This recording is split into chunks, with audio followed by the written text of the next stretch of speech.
നമ്മൾ കാർ ഓടിച്ചു പോകുന്ന സമയത്ത് ഇപ്പൊ ഒരാളൊരു അബദ്ധത്തിൽ നമ്മളെ മുന്നിൽ ചാടി ഇതേപോലെ ഓവർടേക്ക് ചെയ്യുക അല്ലെങ്കിൽ എന്തെങ്കിലുമൊക്കെ കാണിക്കുന്ന സമയത്ത് കാറിനകത്തിരുന്ന് എന്ത് പറയും?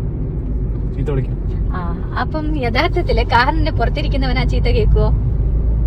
കേൾക്കൂല. അപ്പൊ കേൾക്കുന്ന ചീത്ത മൊത്തം കേൾക്കുന്നത് ആരായിരിക്കും? അവനവന്റെ ഫാമിലി.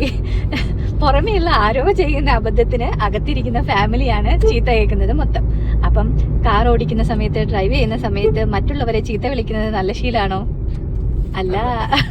ചിലപ്പോൾ നമ്മളും ബേസിക്കലി സ്റ്റാർട്ടിങ് ഡ്രൈവിംഗ് പഠിക്കുന്ന സമയത്ത് ആരായിരിക്കും? ബിഗിനേഴ്സ് ആയിരിക്കില്ലേ? നമുക്കും വലിയ രീതിയിൽ ഡ്രൈവിംഗ് ഒന്നും അറിയുന്ന ആളായിട്ടല്ല നമ്മളും തുടങ്ങിയത്. അപ്പോൾ അതുപോലെയുള്ള ആളുകളുണ്ടാവും, പല ഏജിലുള്ളവരുണ്ടാവും, അപ്പോൾ അധികമായിട്ട് വണ്ടി യൂസ് ചെയ്യാത്തവരുണ്ടാവും, അങ്ങനെ റോഡിൽ പല വിധത്തിലുള്ള ആളുകളുണ്ടാവും. അപ്പോൾ നമ്മൾ ക്ഷമ പഠിക്കുന്നത് റോഡിൽ ഡ്രൈവ് ചെയ്യുമ്പോഴായിരിക്കും.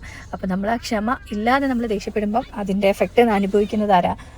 തെറ്റ് ചെയ്യുന്ന ആളേക്കാൾ ക്ഷമയില്ലായ്ക എന്ന് പറയുന്ന ഒരു തെറ്റ് ചെയ്യുന്നത് നമ്മളാണ്. അതുകൊണ്ട് നമ്മൾ തന്നെയാണ് പണിഷ് ചെയ്യപ്പെടുന്നത്. എങ്ങനെ? നമ്മൾ ചീത്ത വിളിക്കുന്നതൊക്കെ നമ്മളും നമ്മളെ ഫാമിലിയും തന്നെയാണ് കേൾക്കുന്നതും നെഗറ്റീവൊക്കെ നമുക്ക് തന്നെയാണ് വരുന്നതെന്ന് എപ്പോഴും ഓർക്കുക.